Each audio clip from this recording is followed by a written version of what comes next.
Ahí estamos. Entonces, arrancamos una nueva entrevista para Cápsula de SSF y tenemos el hermoso placer de estar con Mary de Cohouse, que vamos a estar charlando un poco sobre temas muy importantes para nosotros, relacionados con las cuestiones de género, la ley de cambio climático, el consejo asesor, las perspectivas, la importancia de la participación pública, entre otras cosas. Así que, sin más, ¿te parece si vamos al primer tema del día de hoy? Dale, vamos. Muchas gracias por la invitación, antes que nada. Un Un placer. placer. Vamos a la primera pregunta entonces. ¿Qué es el Consejo Asesor de Cambio Climático? ¿Qué es esto? ¿De dónde viene? ¿Quiénes están? ¿Para qué sirve? Es una ¿De qué? excelente pregunta porque genera muchas dudas. Está como ese nombre ahí y no se sabe bien cuál es la figura, ¿no? Bueno, la ley que se sancionó en el 2019 de adaptación y mitigación a cambio climático en Argentina establece primero la creación de un Gabinete Nacional de Cambio Climático, la creación de los planes de adaptación y de mitigación y, entre otras cosas, la creación de un Consejo Asesor de Cambio Climático, que está conformado, es un grupo conformado por investigadores, por personas de pueblos originarios, por organizaciones de sociedad civil, universidades, científicos, etcétera, que tienen la función de, por un lado, asistir y asesorar al gabinete y a quienes corresponda en la creación de políticas públicas referidas, por supuesto, a cambio climático. Y por el otro lado, también tienen el rol muy importante de poner en la mesa las prioridades de los grupos que son más vulnerables y más susceptibles a sufrir los impactos de la crisis climática. Entonces, el rol del Consejo Consultivo es fundamental, esa participación a la hora de crear la normativa y las regulaciones que incluyen estas perspectivas de quienes, de la población, ¿no? De quienes van a sufrir los impactos.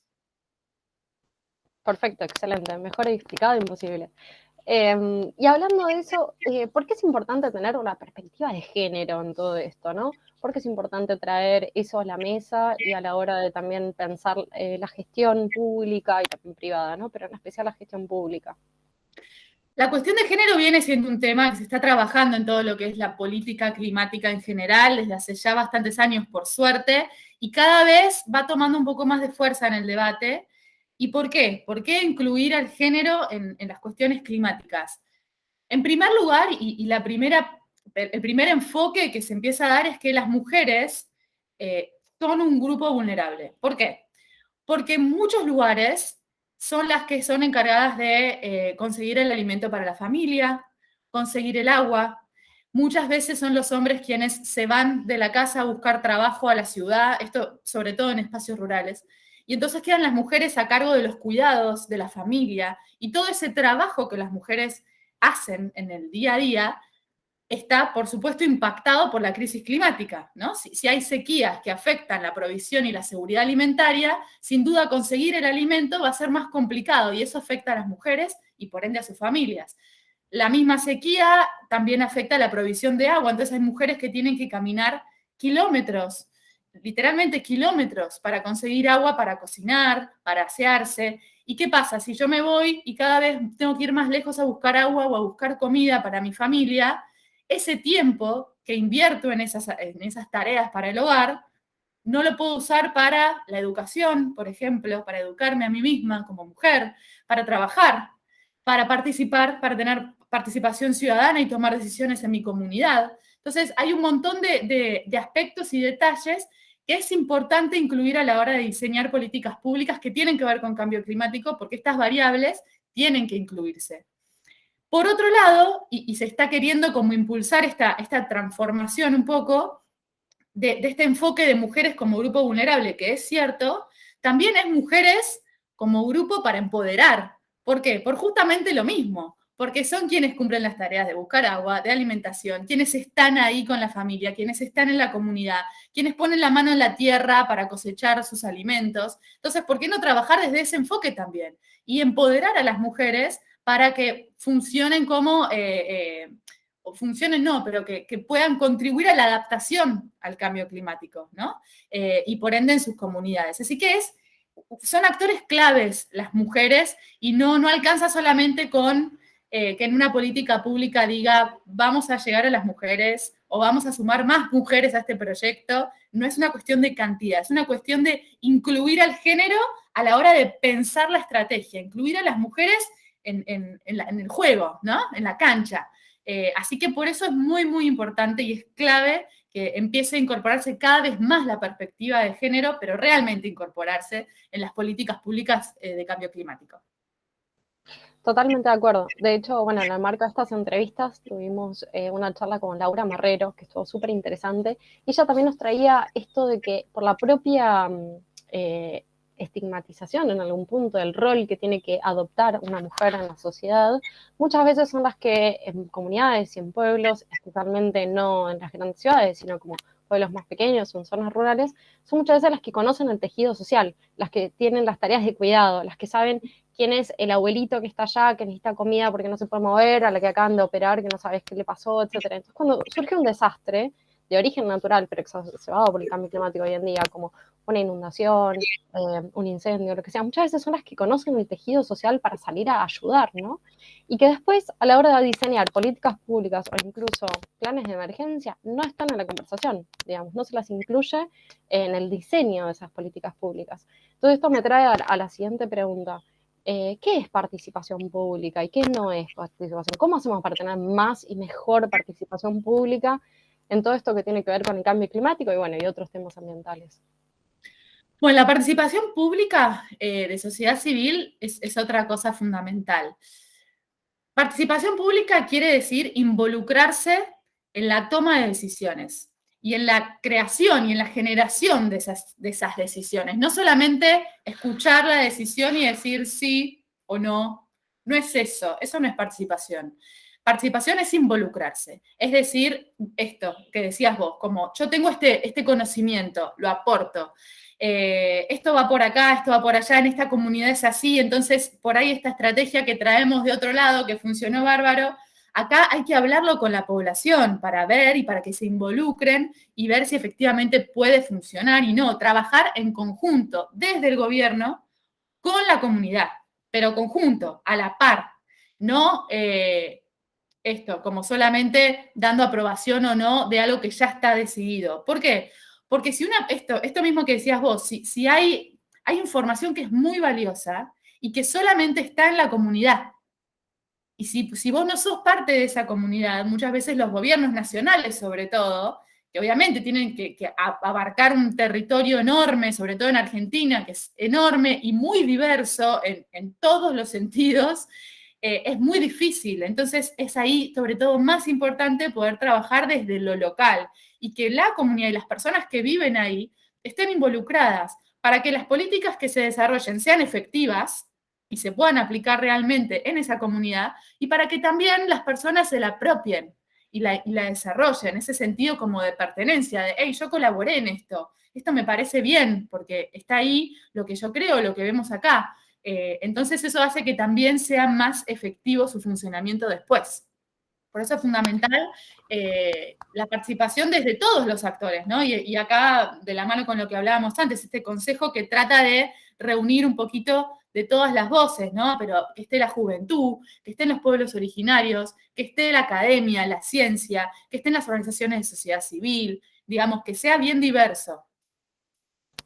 Sí, sí, totalmente de acuerdo. Y en esto que decías de que la gente se vaya involucrando desde un principio en el diseño de una política pública, a mí me convoca mucho desde el lugar de que es lo que está bien, digamos, tomar una comunidad y empezar a trabajar desde el vamos, porque también es una manera de ejercer la ciudadanía que no es solo votar, ¿no? Como que muchas veces parece que ser ciudadano es solamente votar lo menos peor de vez en cuando, ¿no? Y después el resto del tiempo que somos consumidores, no somos personas completas habitando un espacio en una sociedad, somos consumidores. Entonces salir de romper un poco con eso, ¿no? Y decir que somos ciudadanos, tenemos derechos, pero también obligaciones y podemos ser parte de la vida pública desde otro lugar que no sea solo el de votar lo menos peor, ¿no? Como un poco... Totalmente. Y ahí también entra algo muy importante que es la educación, ¿no?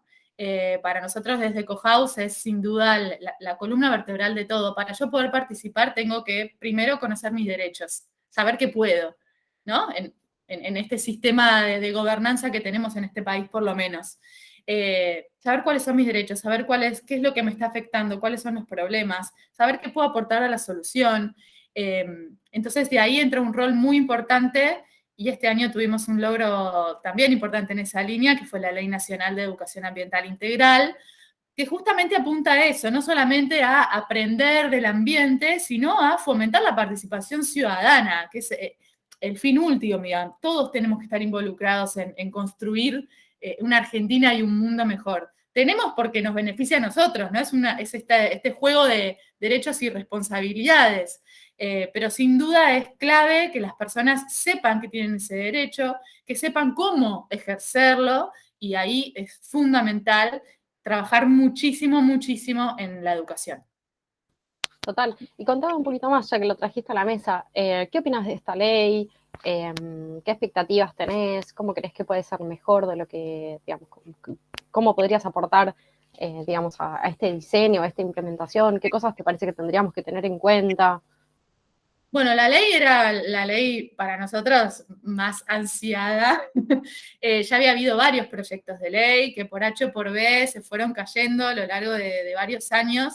Y ahí tuvo un rol muy importante la sociedad civil, empujando y haciendo incidencia para que esta vez se sancione y efectivamente se convierta en ley nacional. Porque lo que pasaba es que hay muchas provincias que tienen sus leyes, muchos municipios incluso que tienen también ordenanzas vinculadas a educación ambiental, pero faltaba un orden, una organización y garantizar que la educación ambiental llegue a cada escuela, a cada universidad de todos los rincones del país. Y eso la única forma de hacerlo es a través de una ley nacional.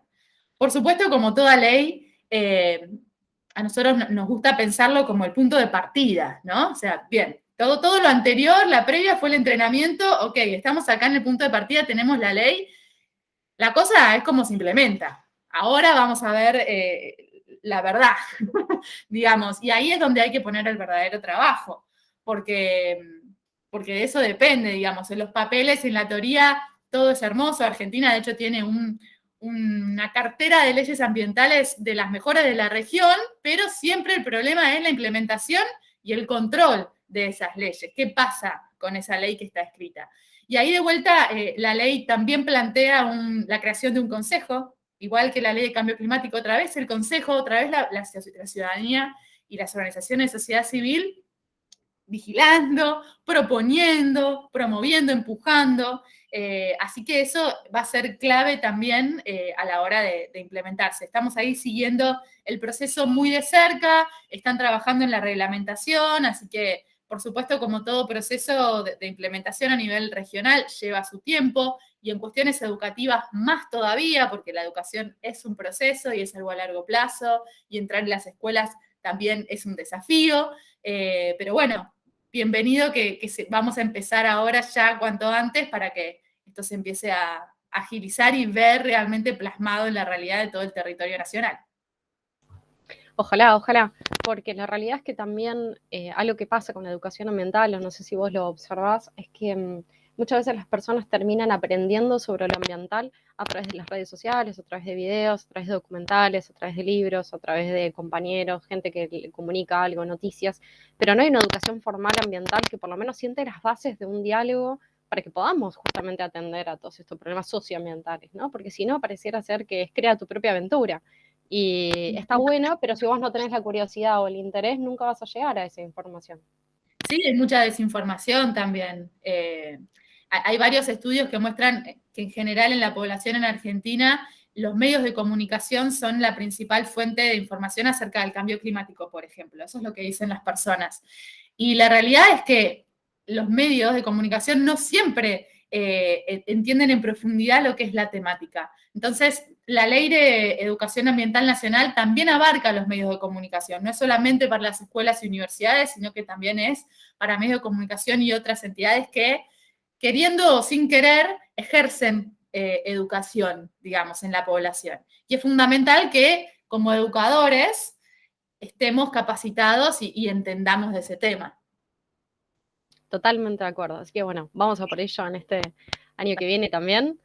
Vamos con una pregunta que a mí me encanta, no es tan positiva, después vamos por la positiva, es ¿qué cosas te indignan? ¿Qué cosas te pasa que estamos en el siglo XXI y decís, no puedo creer que esto siga pasando? O sea, me irrita, me molesta, me indigna que esto todavía suceda o que suceda. ¿Qué cosas te producen indignación? Lo que más me indigna y me frustra son las contradicciones. Son a nivel gobierno, ¿no? Principalmente. Es, es saber hacia dónde tenemos que ir, es tener una ley de cambio climático que dice a dónde tenemos que ir, es habernos puesto compromisos claros, escritos y dichos y acordados con toda la comunidad internacional de decir, vamos hacia acá, y por el otro lado, ver que en la realidad sale un proyecto de ley de hidrocarburos, están queriendo poner petróleo offshore en las costas de Argentina, promover el agronegocio, digamos, es como, o sea, vamos todos para allá, sí, sabemos que va por ahí, el mundo va por ahí, la supervivencia de la humanidad y de todos los seres vivos va por ahí, entonces, ¿qué estamos haciendo? Y es muy frustrante, muy frustrante. Eh, pero bueno, no pierdo las esperanzas en la sociedad civil. Excelente. Bueno, y me diste el pie para la siguiente pregunta, ¿no? Hablando de esperanza, hablando de optimismo, hablando de energía, porque a veces los problemas son muy grandes, son complejos, están muy avanzados. A veces sentimos como que no podemos con tanto, ¿no? Como que te agobia todo lo que pasa, vemos las noticias, los incendios, cambio climático, deforestación, bla, bla, bla, bla, bla. Bueno, ¿dónde encontrás optimismo, no? ¿Dónde encontrás esa energía, esas ganas de hacer, esto es todo lo que está bien, me encanta estar con esta gente o lo que sea? ¿Dónde encontrás optimismo? En las personas, en que cada vez somos más, somos más. Y eso es muy alentador. Obviamente cada uno tiene sus baches, ¿no? En el momento que uno está frustrado, viene el otro y le da aliento, no, no bajes, hay que hacer esto, y vamos con esta campaña, y ¡pum!, te subís al barco del optimismo otra vez. Creo que, por lo menos en Argentina, cada vez estamos mejor organizados como movimiento, ¿no? Las organizaciones que trabajamos en cuestiones socioambientales y climáticas, cada vez más vinculadas, más articuladas, y eso nos da mucho poder. Se escucha, digamos, no solamente en el mundo, con todo el movimiento de Greta y demás, que por supuesto puso el cambio climático ahí en agenda, pero en nuestro país también empezamos a ser, me parece, el movimiento socioambiental como tal, un actor político que se escucha, que está ahí en la discusión y que se hace notar, que molesta, en el buen sentido, ¿no? Que molesta y propone, pero que está. Y que te consultan y que te escriben. Desde ese lugar creo que me da esa esperanza. Y bueno, y sin duda, basándome en los hechos, este año fue la marcha que hubo por el clima en Argentina, en Ciudad de Buenos Aires particularmente, fue la más multitudinaria de todas, en donde vinieron incluso todos los partidos políticos, vinieron empresas, vinieron emprendimientos, éramos un montón de organizaciones. La verdad que eso te da piel de gallina y te renueva la esperanza y la motivación, la energía de no bajar los brazos y de seguir. Y creo que vamos en esa línea, que cada vez somos más, que la ley de educación va a contribuir a eso y que las organizaciones mismas vamos a contribuir a eso. Así que ese poder va a ir creciendo y ojalá entre a la ecuación con todo para que, bueno, podamos revertir, frenar estas contradicciones de las que hablaba antes, ¿no? Así como pasó en Esquel en su momento con la minería, en Chubut ahora de vuelta, hace muy poquito con la zonificación minera, digamos, eso antes no era tan común. Y ahora la sociedad civil mete presiones que ya no pueden hacerse oídos sordos. Hermoso, hermoso. De hecho, te comparto que estábamos los dos ahí en el frente de la bandera en el momento de la marcha y era ese sentimiento, ¿no? De sí, somos todos los que tenemos que ser para empezar el cambio que es necesario, ¿no? Esa sensación de que, eh, como vos decís, la sociedad civil ya no está dormida, está organizada, está despierta, está informada, está empoderada y que justamente ya hay cosas que no va a permitir que sucedan. Entonces, que va a estar ahí levantando la bandera diciendo esto está mal, esto no lo queremos, esta decisión sobre el uso del territorio que me afecta, yo no la quiero, quiero otra cosa. Así que es súper alentador ver eso. Y también proponiendo, creo que eso Total. es algo a destacar de muchas organizaciones socioambientales en nuestro país. No es solamente el señalar, sino el, hey, vamos por acá, mirá, te voy con este proyecto, hagámoslo así, asá, y presentar alternativas, ¿no? Que no sea el no por el no, sino el buscar justamente la transición y entender que es un proceso, el ir hacia la sostenibilidad y que en ese proceso hay que ir encontrando los equilibrios en cada momento.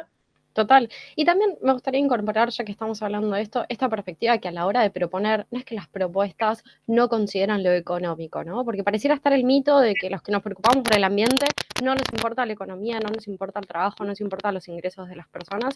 Muchas veces es todo lo contrario, ¿no? En cada propuesta ambiental que se hace, de alternativa, o lo que sea, las personas se colocan en el centro. ¿Vos qué pensás?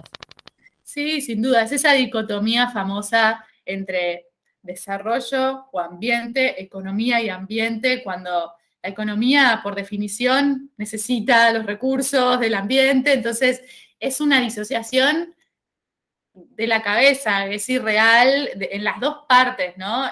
Y de eso se trata la sostenibilidad justamente. Cuando hablamos de sostenibilidad hablamos de un equilibrio entre ambiente, sociedad y economía.